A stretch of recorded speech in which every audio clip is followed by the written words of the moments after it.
अस्सलाम वालेकुम, this is Ammar academy from online Quran and biology learning. बच्चों, आज हम एफएससी की बायो के साथ आपके सामने हाजिर हैं और आज जो हमारा टॉपिक है वो है प्रोटीन। इससे पहले हमने फैट्स और फैटी एसिड्स के बारे में पढ़ा था, उनके बारे में डिफरेंसेस देखा था कि क्या है, उनका स्ट्रक्चर फार्मूला देखा। और आज जो हमारा टॉपिक है वो हमारे पास है प्रोटीन। टॉपिक प्रोटीन है, चैप्टर नंबर 2 है इसका, बायोलॉजी है। ठीक है, तो यहाँ पे मैंने कुछ क्वेश्चंस लिखे हैं। सबसे पहले वो हम देखते हैं वो क्या है। सबसे पहले है व्हाट आर प्रोटीन्स, फिर हाउ दे आर फॉर्म्ड, ये कैसे बनते हैं, गिव देयर फंक्शन, इनके फंक्शन बयान करें। तो ये कुछ क्वेश्चन के आंसर हम जो ना वो हम स्टडी करेंगे। तो बच्चों, टॉपिक स्टार्ट करने से पहले अगर आप मेरे चैनल में नए हैं तो मेरे चैनल को सब्सक्राइब कर लें, बेल आइकन को ऑन कर लें ताकि मेरे हर जो लेसन है वो आपको टाइम पे मिल सके। तो चलो बच्चों, स्टार्ट करते हैं। आप अपनी बायो की जो बुक है वो सामने ओपन कर लें और मैं आपको बता देता हूँ कि इसका पेज नंबर 28 है। पेज नंबर 26 पे ये लिखा हुआ है प्रोटीन्स। ठीक है, तो ये हमने प्रोटीन जो है वो हमने स्टार्ट किया है और इसमें 26 फिर 27 ये सारा जो है ना हम पढ़ेंगे कि ये क्या है।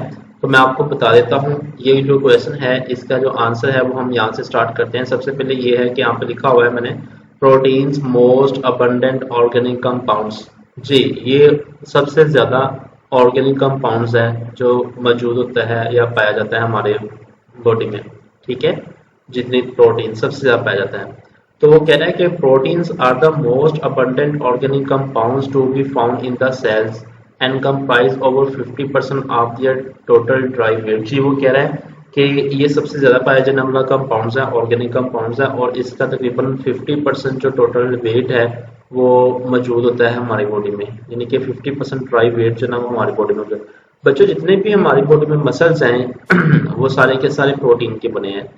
दे are present in all type of cells, ये हर किस्म के सेल्स में मौजूद होता है, और all parts of the cells, और सेल्स के हर हिस्से में या हर पार्ट्स में मौजूद होता है ये। ठीक है, ये जो यहाँ पे बता रहा था, ये फर्स्ट 2 लाइन्स जो आपकी पेज नंबर 26 पे है वो यही बता रहा था जो मैंने आपको बता दिया।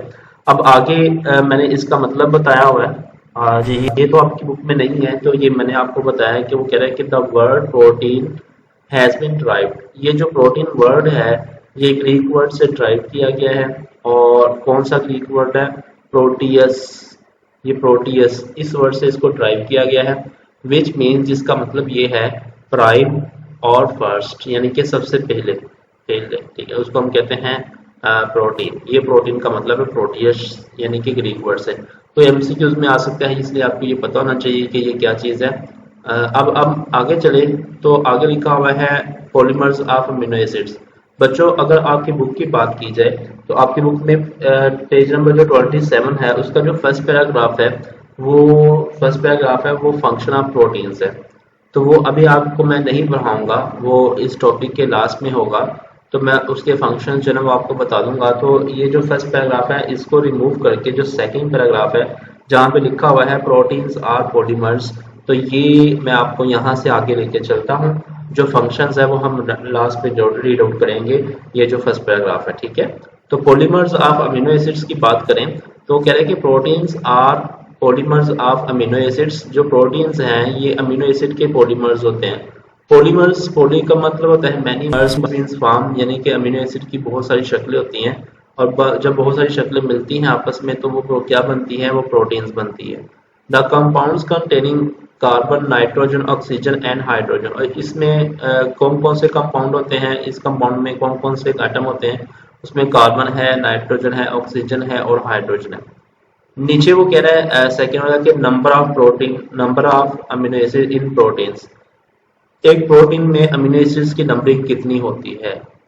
The number of amino acids varies from a few to 3000 और even more in different protein. जी, वो कह रहा है कि एक प्रोटीन के पास अमीनो एसिड्स की जो तादाद होती है वो चंद से लेके 3000 तक हो सकती है, या फिर 3000 से ज़्यादा भी हो सकती है। मुख्तलिफ प्रोटीन में मुख्तलिफ इनकी अमीनो एसिड्स की जो तादाद है वो होती है। ठीक है, नीचे फिर हेडिंग दी गई है अमीनो एसिड्स। अब हम अमीनो एसिड्स पढ़ते हैं कि वो क्या है और उसके बारे में जानेंगे कि उसका जनरल फार्मूला क्या है। तो कह रहा है कि type of amino acids about 170 type of amino acids have been found. 170 different type का अमीनो एसिड जो है ना वो मौजूद है इन सेल्स एंड टिश्यू, हमारे सेल्स में और टिश्यू में। और कह रहा आप दीज उनमें से 170 में से about 25 are constituent of the protein, 25 जो है वो प्रोटीन को बना रहे हैं। Most of the protein are however made up of 20 type of amino acids, लेकिन जो कह रहा है कि ज्यादा जो प्रोटीन बनती है वो 20 टाइप के अमीनो एसिड से बनती है। अब 20 टाइप के अमीनो एसिड्स कौन कौन से हैं वो अभी तो नहीं बच्चों आपको पढ़ाएंगे, वो हम बाद में आपको बताएंगे कि वो कौन से। सेकेंड में आप डिटेल में पढ़ेंगे कि 20 टाइप के अमीनो एसिड्स कौन कौन से हैं जो कि प्रोटीन को बनाते हैं, ठीक है।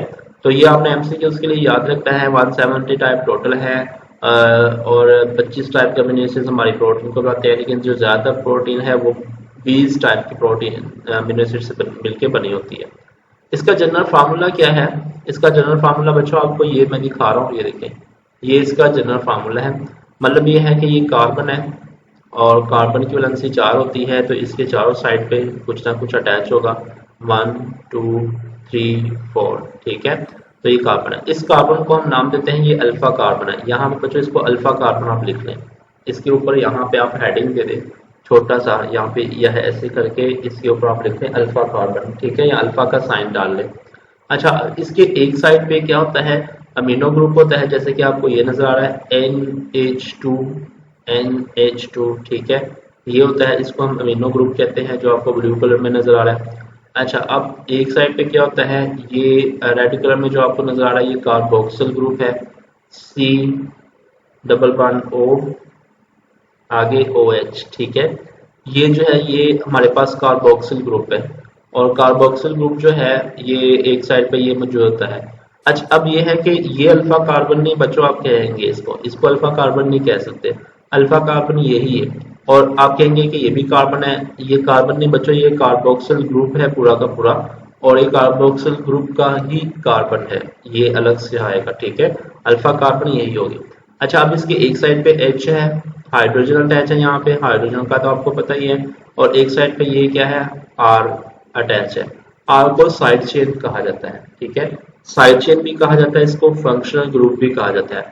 R की जगह कुछ भी हो सकता है, यानी कि R की जगह H भी हो सकता है, R की जगह CH3 भी हो सकता है, R की जगह कुछ भी लगाया जा सकता है। तो जिस हिसाब से अमीनो एसिड होगा उस हिसाब से R की जगह यहाँ पे उसकी वैल्यू लगी होगी, ठीक है। अगर H है तो वो अलानिन हो जाएगा, अगर CH3 है तो वो क्या कहते हैं उसको, ग्लाइसिन हो जाएगा, ठीक है। तो इस तरह ये जो ना वो चेंज होता रहता है, आर की वजह से जो अमीनो एसिड्स है वो चेंज होते हैं। तो ये था इसका स्ट्रक्चर ऑफ अमीनो एसिड्स, और इसके बारे में हम रीडिंग करते हैं। All the amino acids have an amino group, जितने भी अमीनो एसिड्स हैं उनके पास एक अमीनो ग्रुप होता है जिसको NH2 कहा जाता है, जो आपके हमने ये ब्लू कलर में नजर आ रहा है, एंड अ कार्बोक्सिल ग्रुप, और एक कार्बोक्सिल ग्रुप होता है COOH, जो कि आपको ये नजर आ रहा है रेड कलर में राइट साइड पे, attach with the same carbon atom, और एक ही कार्बन से दोनों अटैच होते हैं। ये देखें, ये एक ही कार्बन है, इसके साथ ये अटैच है, इसके साथ ये अटैच है, और इस कार्बन को हम नाम देते हैं known as the alpha carbon, इसको हम अल्फा कार्बन कहते हैं, ठीक है, ये अल्फा कार्बन है। तो बच्चों ये कार्बन अल्फा कार्बन है, इसको अल्फा कार्बन कहते हैं, जिसके एक साइड पे अमीनो ग्रुप हो, दूसरी साइड पे कार्बोक्सिल ग्रुप हो, और उसको हम क्या कहते हैं, अल्फा कार्बन कहते हैं। They have the general formula as, इसका जनरल फार्मूला तो आप पढ़ चुके हैं। अब इस जनरल फार्मूले में क्या क्या चीज होती है वो आपको बताया था। नंबर 1 हाइड्रोजन एटम होता है, जब ये मैंने आपको बताया। नंबर 2 एन अमीनो ग्रुप होता है NH2। नंबर 3 कार्बोक्सिल ग्रुप होता है COOH, और नंबर 4 क्या होता है, R ग्रुप होता है, जिसको हम फंक्शनल ग्रुप भी कहते हैं या साइड चेन भी कहते हैं, ठीक है, ये वो।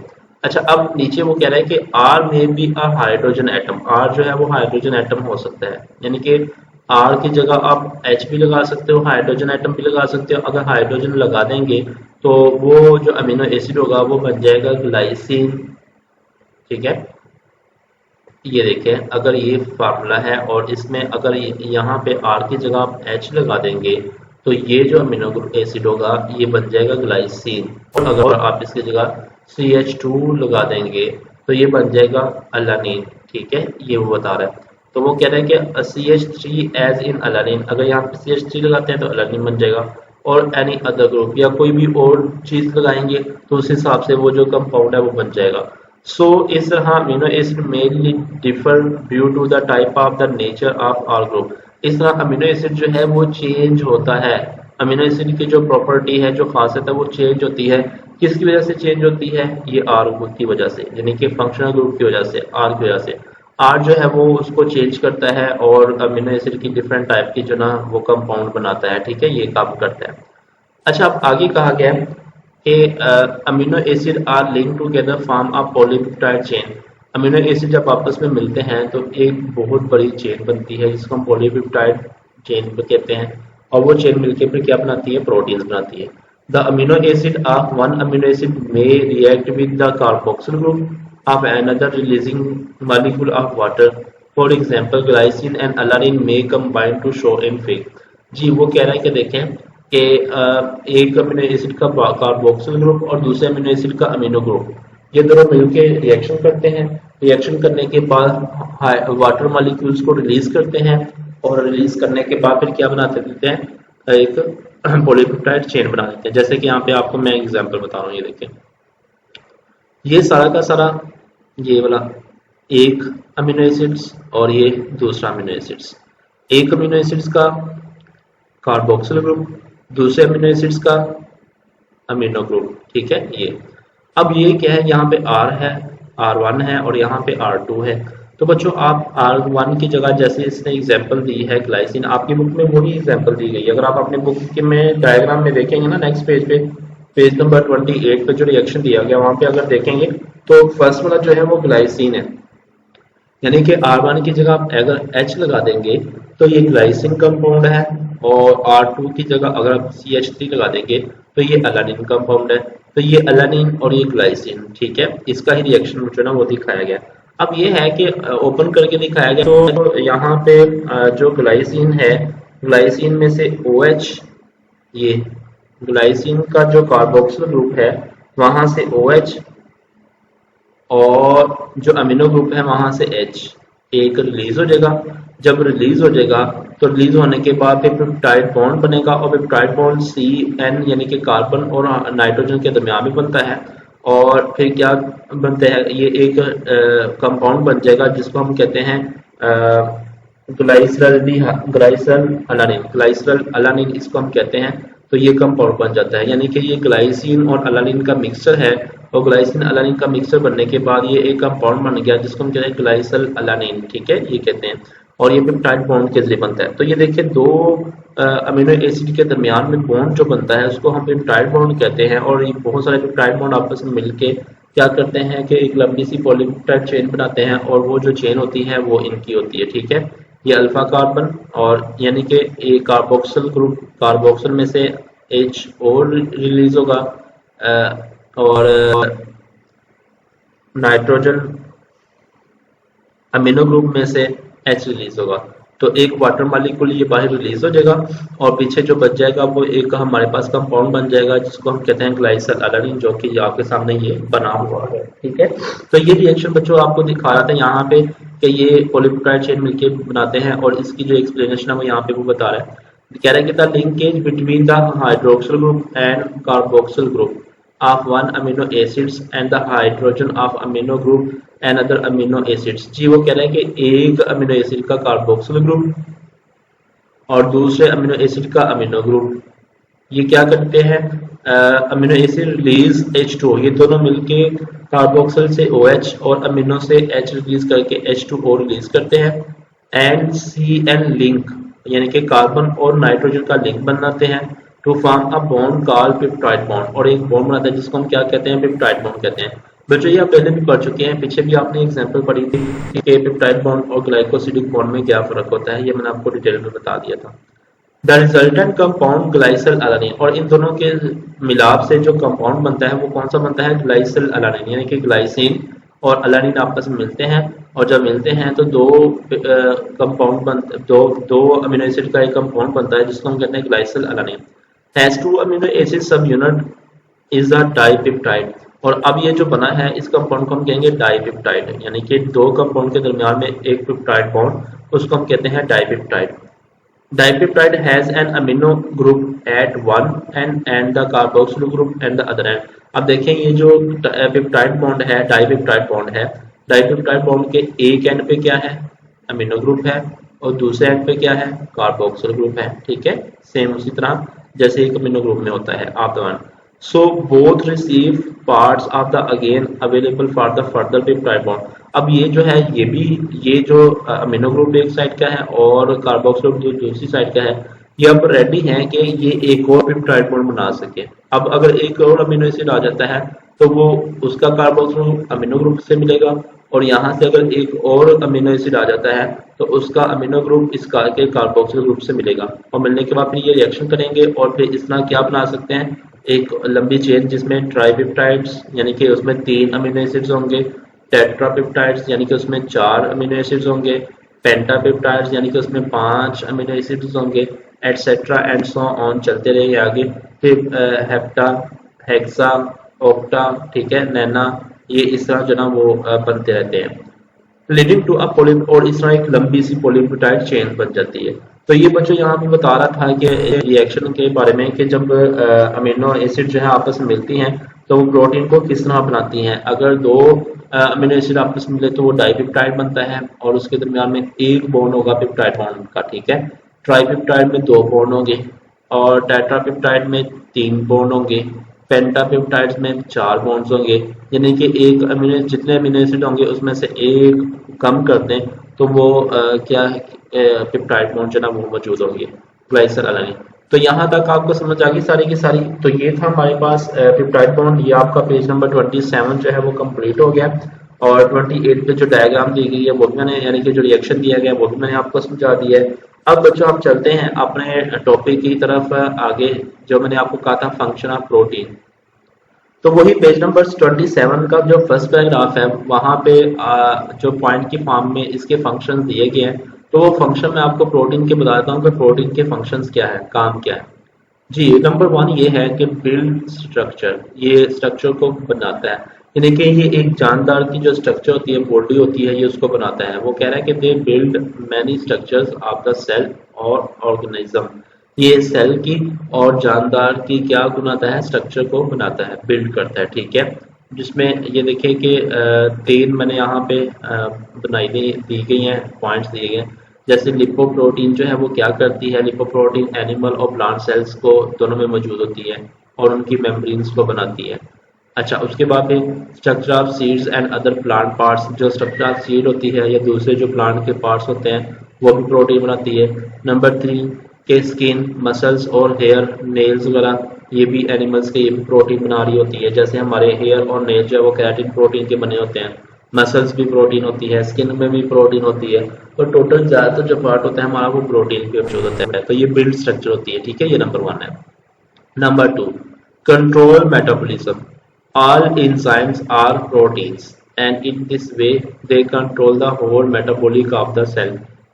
जितने भी इंजाइम हैं जो हमारी बॉडी में काम करते हैं, मेटाबॉलिज्म का काम करते हैं, वो सारे के सारे क्या है, प्रोटीन है। इसका मतलब ये हुआ कि जो प्रोटीन है वो हमारे मेटाबॉलिज्म को कंट्रोल करती है। ठीक है, ये number 3, regulate metabolic process. Metabolic process को रेगुलेट करना, उसको रेगुलेट भी करती है। ठीक है, as hormone protein regulate metabolic process. एक हार्मोन की तरह जो प्रोटीन है वो मेटाबॉलिज्म को क्या करती है, रेगुलेट करती है, यानी कि मुनज़्ज़म करती है। नंबर 4, कैरियर्स का काम करती है। कैरियर्स का मतलब होता है कि चीज़ों को एक जगह से दूसरी जगह लेके भी जाती है। सम प्रोटीन जैसे कि हीमोग्लोबिन है, work as the carrier and the transport specific substances such as the oxygen, lipid and metal ions. जी, वो कहते हैं कि ये जो हीमोग्लोबिन है ये कैरियर प्रोटीन का काम करती है और ये चीज़ों को एक जगह से दूसरी जगह ट्रांसफर करती है। जैसे कौन सी चीज़ों को करती है, ऑक्सीजन को करती है, लिपिड्स को करती है, मेटल आयंस होते हैं उनको जो है ये ट्रांसफर करती है। Number 5, defend body. ये बॉडी की हिफाजत भी करती है। Some protein call antibodies. कुछ प्रोटीन जैसे एंटीबॉडीज है वो क्या करती हैं, वो बीमारियों के खिलाफ हमारी बॉडी की हिफाजत करती हैं। जैसे आगे लिखा हुआ है, defend the body against pathogens. Pathogens होते हैं बीमारियां, बीमारियों के खिलाफ हमारी बॉडी की हिफाजत करती है। Number 6, blood clotting. Blood clot भी करती है। Blood clotting protein such as fibrinogen, यानी कि ब्लड को जमाने नहीं जब कट लगता है ब्लड आहिस्ता आहिस्ता निकलता है, लेकिन थोड़ी देर के बाद ब्लड निकलना बंद हो जाता है। उसकी रीज़न क्या होती है कि वहाँ पे एक प्रोटीन आती है, वो प्रोटीन क्या करती है कि ब्लड को वहाँ पे क्लॉट बना देती है, यानी कि वहाँ पे जम जाता है ब्लड, जिसकी वजह से मजीद ब्लड बाहर नहीं निकलता। तो वो कौन जमाता है? वो जमाता है फाइब्रिनोजिन प्रोटीन और प्रोथ्रोम्बिन प्रोटीन। ठीक है, प्रोथ्रोम्बिन प्रोटीन क्या करती है? Prevent the loss of the blood from the body after an injury, यानी कि अगर कहीं पे जख्म हो जाए तो जख्म के बाद ये खून को ज़ाया होने से बचाती है। ठीक है, ये काम करती है। नंबर 7 मूवमेंट, ये मूवमेंट भी करवाते हैं। Movement of the organs and organism, जो हमारे ऑर्गन्स होते हैं या ऑर्गेनिजम्स होते हैं, इनकी मूवमेंट करवाते हैं। Movement of the chromosome during anaphase, anaphase के दौरान क्रोमोसोम्स की मूवमेंट भी करवाते हैं।